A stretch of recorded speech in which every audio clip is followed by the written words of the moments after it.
Zohran Mamdani would kill me for saying this, but this man is taking over America. It's honestly just a hand of fate that he wasn't born in the United States, because what he's running here is truly a presidential campaign for a local race, albeit, of course, in the biggest city in the United States of America and the home to Ground Zero and the post 9/11 world that we all live in today. So watching all of this take place right now and watching all of these billionaires and old guard leaders have a meltdown over the enthusiasm and the success that he is experiencing for his race has been, for this post 9/11 Muslim girl, truly gratifying. And obviously, there's only one way that alt-right America knows how to take out Muslims they don't like, and that's purely through Islamophobia. So we're going to break down the incredible race that Zohran has been leading here, and also the disgusting Islamophobic attacks that he's been experiencing, all of the targeting that he's facing that have been honestly giving me PTSD. I'm triggered, and this is very reminiscent of Trump's first term when he brought about the Muslim ban, and before that, immediately post 9/11, when Muslim Americans became public enemy number one. But now it seems like America can't get enough of this brown man and his eating habits. Welcome to season 2 of Amani On Air. Things have changed a little bit, not just with the energy and the vibe that we're bringing to the table for all you guys, but also it's really looking like a different country since the last time that we saw each other. American freedom of speech has pretty much died and gone to hell, and the entire future of the Democratic Party seemingly rests in the hands of one millennial Muslim man from Queens, New York.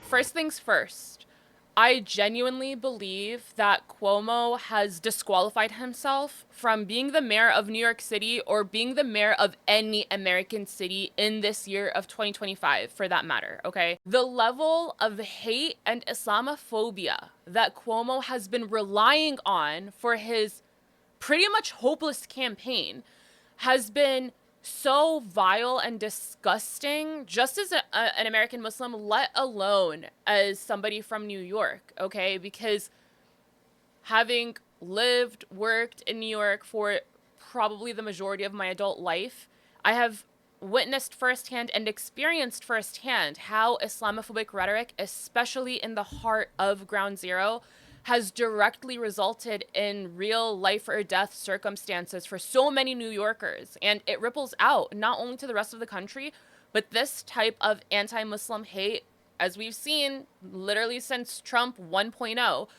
it ripples outward to other countries around the world. It created a wave across Europe, and it's something that we're still reeling from today. Unfortunately, it's only gotten worse. And since Cuomo knows that there's pretty much no chance he's gonna win, I think the latest polling numbers for Zohran were like 95% chance that this man is going to become the next mayor of New York City.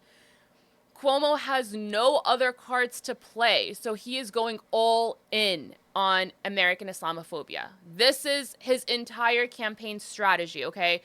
His entire strategy is, okay, if I can't win by merit, if I can't win through policies, if I can't win through likability or even a clean rap sheet, given the fact that he's been accused of sexual harassment by so many women, then there's one thing that I can rely on and has always come in clutch historically, and that is racism.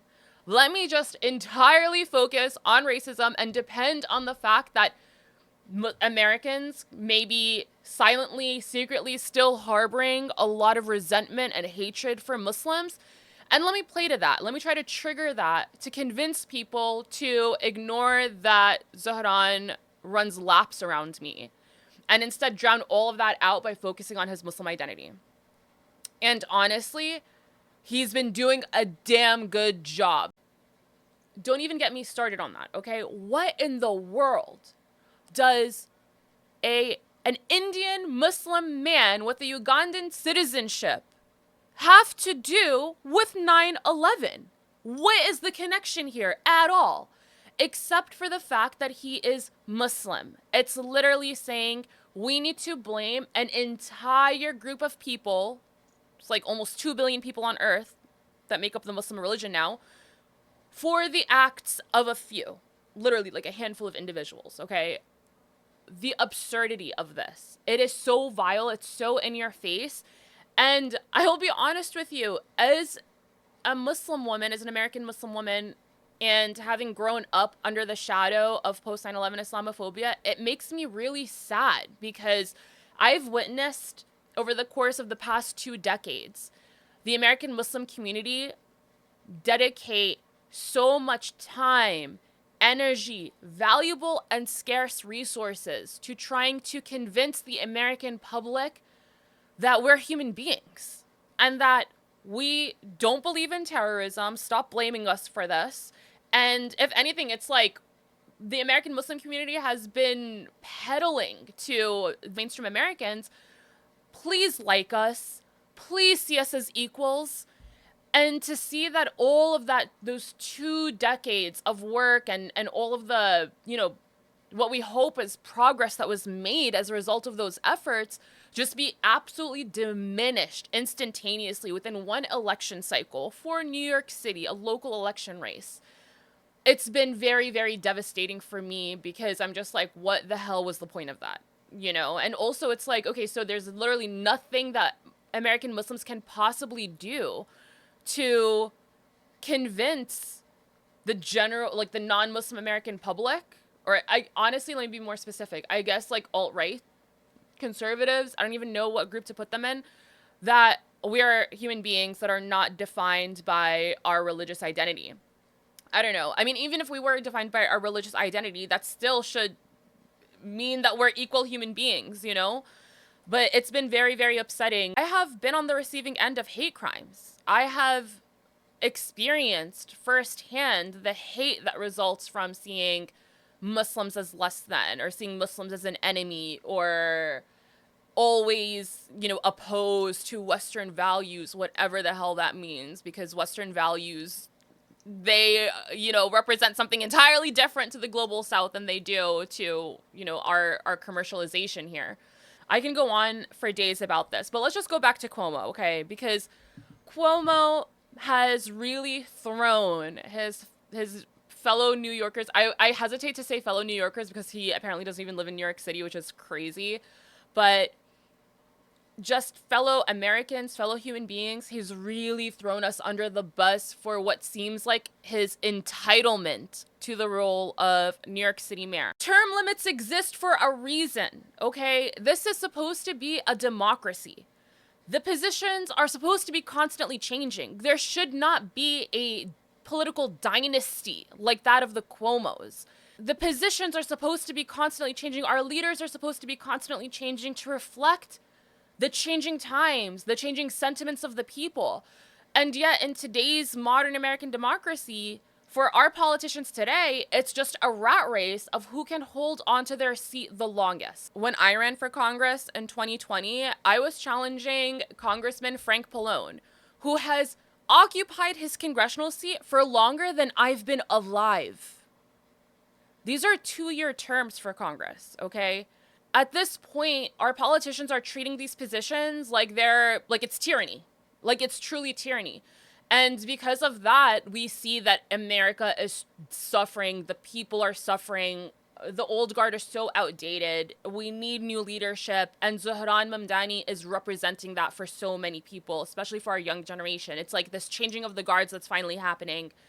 And Cuomo and Eric Adams and the billionaires that are like running the country and the planet right now, they are having a meltdown. They cannot fathom relinquishing power or control to a newcomer, let alone somebody like Zohran, who has no, aside from being an assemblyman, it's not like he comes from a political legacy at all or has any type of connections whatsoever. Please do not underestimate how hard the Democratic Party makes it for newcomers to break in, especially for challengers to incumbents. Like myself, I had firsthand experience with this. The Democratic Party internally sets up so much red tape so that the people that are already in their seats stay in their seats. Why? Because they have pre-established relationships with the lobbyists. There's a status quo for how things operate with their like fellow, representatives and stuff like that. And no one wants to rock the boat. So the Democratic Party creates all of this internal red tape so that anyone that attempts to challenge an incumbent, they make it extremely difficult for them, and they make it extremely secure for the incumbents to hold on to those seats.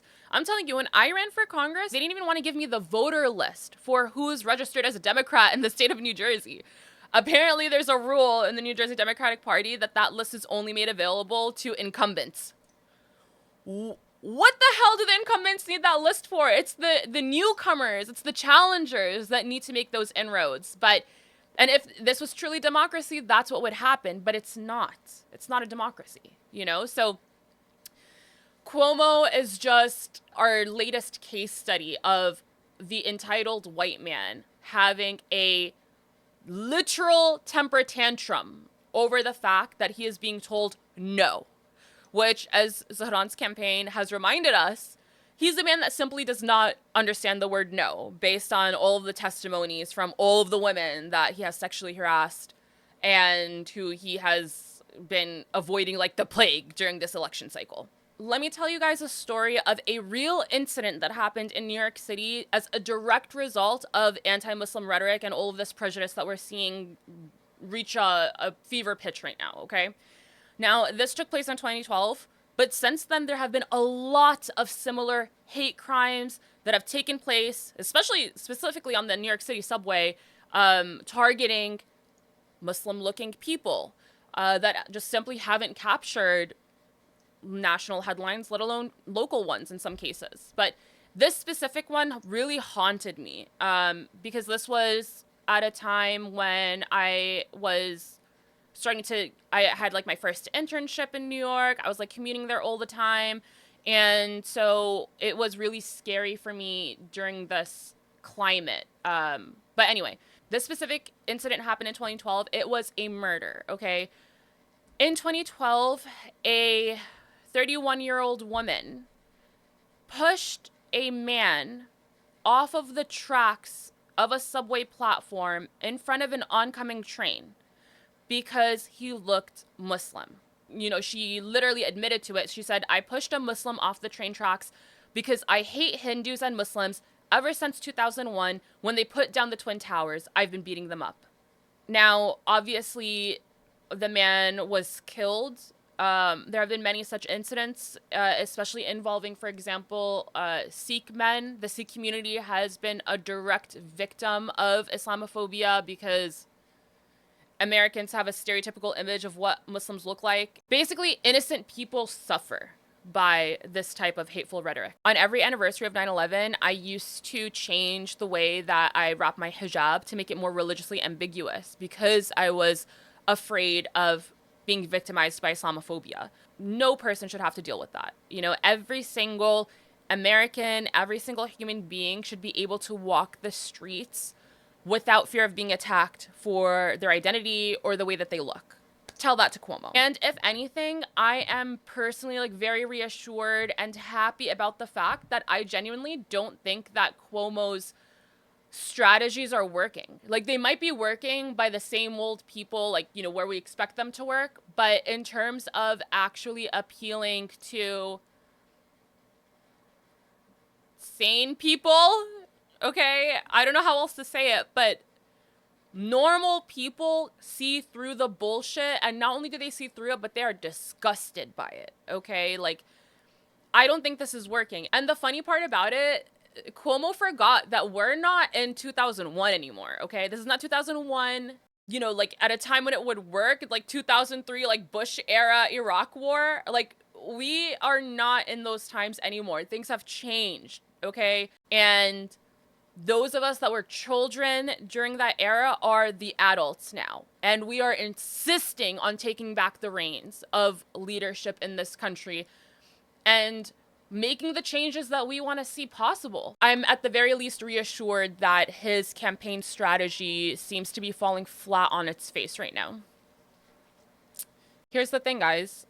My first book, Muslim Girl, A Coming of Age, is entirely about the impact that Islamophobia had on my life post 9/11 as I was growing up as an American Muslim teenage girl, and what that looked like, what that felt like, and how it affected every facet of my life, even up until now. In the New York Times review of my book, which was written by Rafia Zakaria, who is a prolific Muslim woman writer, she called this out directly in a way that was my first time ever registering it. She said, the generation of Muslim American children who have grown up in 9/11's shadow are, in a different but just as pertinent sense, also 9/11 kids.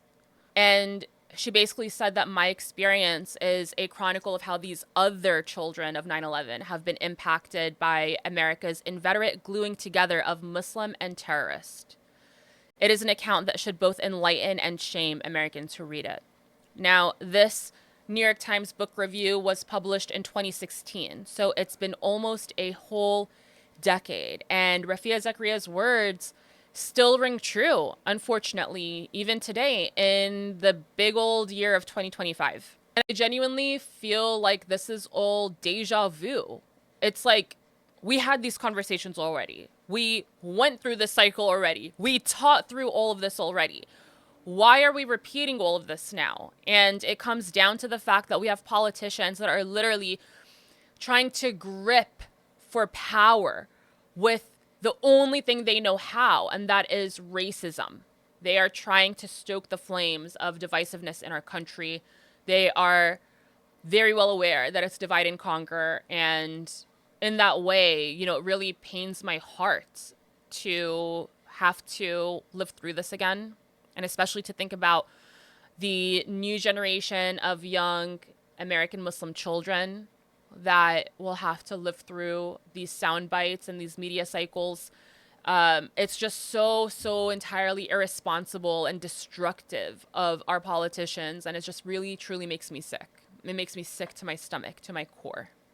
And of course, as if on cue, our Vice President, J.D. Vance, had to jump into the fray. And he tweeted a clip from Zohran's Islamophobia speech saying, according to Zohran, the real victim of 9/11 was his auntie, who got some allegedly bad looks. I would like to take this opportunity to remind the public that our Vice President, J.D. Vance, has gone on record to say that he never even had a Muslim friend growing up. I know this because I directly asked him it the very first time that I met him. We both sat down for a roundtable on Face the Nation. As long as we continue to give space to voices that are underrepresented or might be marginalized in these conversations, especially conversations that focus on them, in which they are usually neglected from. I'm so curious to know whether you grew up with any Muslim friends, right? Because there have been so many polls that a majority of Americans have never met a Muslim person or haven't had a Muslim friend before. A lot of them who voted in the next president on policies that he's been, you know, parading around about the Muslim community. Yeah, I think it's a really important point. And to answer your question, the answer is no. Not until I went to college did I actually meet a Muslim American. You know, there's a lot of evidence that when people actually spend time around people who are different from them, a lot of these biases and a lot of this frustration sort of fades away. And that's a problem with the fact that we're so isolated right now. The thing is that for a lot of middle America, J.D. Vance's experience is not unique to him. Even though in today's day and age, there's absolutely no excuse. There's no reason why you can't go online and make a Muslim friend or hear from Muslims directly. But it is those Americans with a homogenous experience that Cuomo and Eric Adams and J.D. Vance are speaking to when they make comments like this about Zohran Mamdani. And the problem with that is that we're not talking about rural America. We're talking about New York City, arguably the most diverse city on the planet. Like, actually, I would say that the crowning glory of New York City is the fact that it is diverse as it is. And the fact that they can be so dismissive of the lived experience of Americans like this goes back to my original point, okay? What I've been saying throughout this entire show. Cuomo has disqualified himself, not only from being mayor of New York City, but he's disqualified his entire political career and legacy. And it's easy to see why Zohran Mamdani's race is so hopeful and optimistic for so many people, not just New Yorkers, not just Americans, but eyes from all over the world on this election. Because when he wins, when he becomes the first Muslim mayor of New York City, I really hope deep in my heart that it signals the start of a new chapter, of a new era, of us finally turning the page on this old, outdated, disturbing story of American Islamophobia. Zohran's win should state once and for all that as Americans, we are over it. Now, let's wrap this up with our Gaslight of the week. And the Gaslight for our very first episode of the new season, the tremendous honor goes to none other than, you guessed it, Andrew Cuomo. Cuomo held a press conference to respond to Zohran's Islamophobia press conference, and he said this. What does Gaza and Israel have to do with running for mayor of the city of New York? What? Meanwhile, Zohran, as the first Muslim candidate for New York City mayor in history, has had to deal with every single debate, every single media interview, every conversation almost being turned to his position on Israel. And he has made it a point to respond to those questions every single time by insisting that, look, I'm going to be the mayor of New York, and let's turn this conversation back to New Yorkers. At the same time, we have Cuomo hosting a whole pro-Israel rally to try to drum up support. He's tried to rely on anti-Muslim sentiment and pro-Israel allegiance to insist that he's the right man for the job in New York City. He's intentionally making his campaign synonymous with protecting Israel because he has to rely on all of these pro-Israel supporters and donors to try to maintain the status quo, to try to basically steal the seat under the table by any means that he can. If he can't get the votes, he's going to try to get the establishment support, an establishment that is truly on its way out. The tides are changing in America. Young people are rising up. It's a new generation that's in town. And sorry, not sorry. Don't let the door hit you on the way out, Cuomo. A very interesting thing about being a Muslim in the public space is that you get hate from all sides. I know the experience quite personally as the founder of Muslim Girl, the largest platform for Muslim women in America, where we have bigots claiming that we aren't feminists and the only reason why we sound the way that we do is because we grew up with Western values and we're raised in Western society. And then meanwhile, we have super conservative Muslims on the other side saying that we are bastardizing Islam and we are making it an Americanized version of this faith. So really, you can never do anything right. And same goes for Zohran. Just as much as we've been witnessing these disgusting attacks on his identity from the right, unfortunately, we've also been witnessing attacks on his character from the progressive left. It's no surprise to anyone that the progressive left is made up of many diverse communities, a lot of underrepresented and marginalized communities also, who honestly have PTSD from broken promises. I'll be the first to say it. I think that we have been so used to politicians lying to our faces and stabbing us in the back, and we've been so used to politicians switching up on us as soon as they get what they want. Here's the thing. Our marginalized communities have trust issues. And for a good reason. Our interests are constantly trampled upon. Politicians pander to us for our votes and then switch up on us once they get the seat. The entire thing triggers PTSD for so many of us with our collective memory. The day after Zohran held a historic press conference about the Islamophobic attacks that he's been targeted by, I had the chance to catch up with him in Astoria over some Yemeni coffee. And the very first question that I asked him was if he feels that there's hope for our marginalized communities to find success in electoral politics without selling out. I think there's room for critique from anyone. And it's something that we have to wrestle with, because when you make the choice to become an elected official, to run for public office, you also know that you're looking to earn people's trust and earn people's support.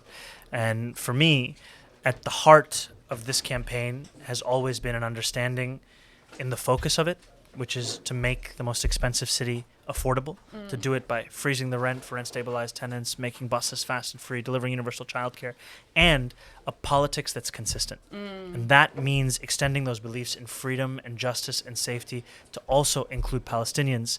And the reason we have to say also include is because for far too long in our politics, that has been an exception that has been made.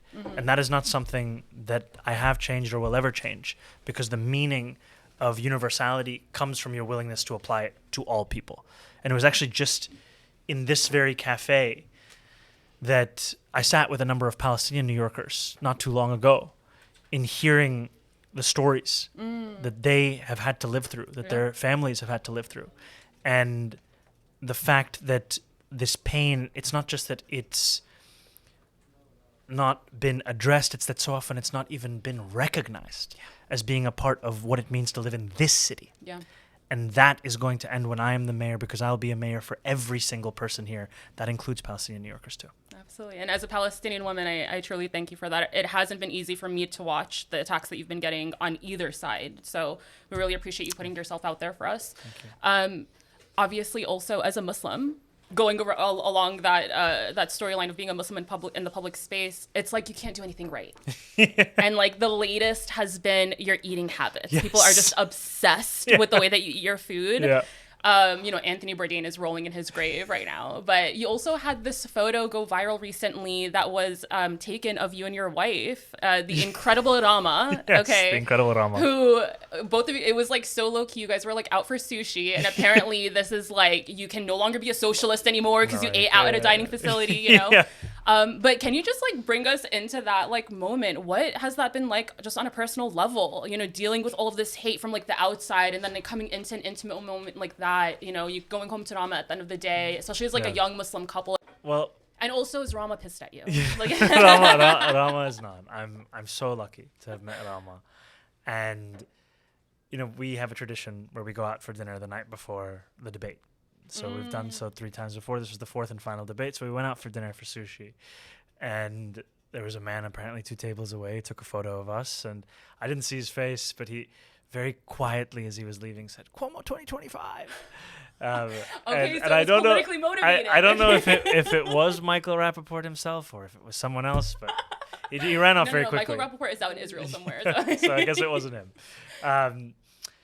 But, you know, it's funny in terms of what drives so many people mad, that I'm eating biryani with my hands. I don't honestly think too much about it, because to me it's not a decision that I'm making. This is how I've grown up, this is how I will be, this is how I will eat. And it also just betrays the nature of what these Republicans are actually concerned about. Right? This is a moment when they are on the precipice of stripping millions of Americans from their health care, stripping them from their SNAP benefits, pushing people further into poverty. And their number one issue is whether or not I eat biryani with my hands. Yeah. It shows you the disconnect. And also the fact that everybody eats with their hands, whether you're eating chicken wings or burgers or pizza or biryani or whatever it is. But the thing that's been I would say kind of like a silver lining of it is, I was in Jackson Heights not too long ago. I was in Diversity Plaza. I'm walking across the plaza, and there's a man who's driving his car, and I can see his car starts to jerk because he's trying to put it in park and get out at the same time to talk to me. But he finally gets it, and he says, "I also eat with my hands." And I was like, "That's great, Habibi, that's great." Many of us do. And he was like, "Let's take a photo." I was like, amazing. Literally, because We'll do it. News flash to the Western world, literally the entire global South eats with their hands. The majority of the world eats that way, including in America, Yes. you know. Being a veiled Muslim woman from the tri-state area, every anniversary of 9/11, growing up, I always would change the way that I wear my hijab to be more religiously ambiguous, because I was afraid of hate crimes, getting onto the subway. The rhetoric that Cuomo is using is the reason why Sikh New Yorkers were being thrown onto subway tracks. And, for me, seeing someone like you rise to these ranks is something that I didn't imagine seeing in my lifetime. What is your hope for the city? And also for the country? The entire world has their eyes on your race right now. I keep my thoughts to the city. My hope is that this is a place where every New Yorker understands that they belong here, and that their belonging is not contingent on them appearing ambiguous or on them hiding a part of themselves. And as a Muslim New Yorker, I'm very familiar with exactly what it is that you're speaking about, because this is the lesson that so many of us have been taught, that our safety is also contingent in us hiding parts of ourselves, in us trying to fit ourselves in ever narrower boxes. And there is no amount of shrinking that you can do that will ever fit that box. Yeah. And I dream of a city where we understand that no matter what the first word is, the last words are New Yorker. And that's all that matters for all of us, that we can be here and we can be the fullest versions of ourselves. And it's not just a place where we can hope for protection, we can hope for safety, but one where we can hope for more than that. Belonging, celebration, being cherished. This is what it has to be to be a part of the city. That's the city I hope to lead. Thanks for tuning in to Amani On Air. See you next week.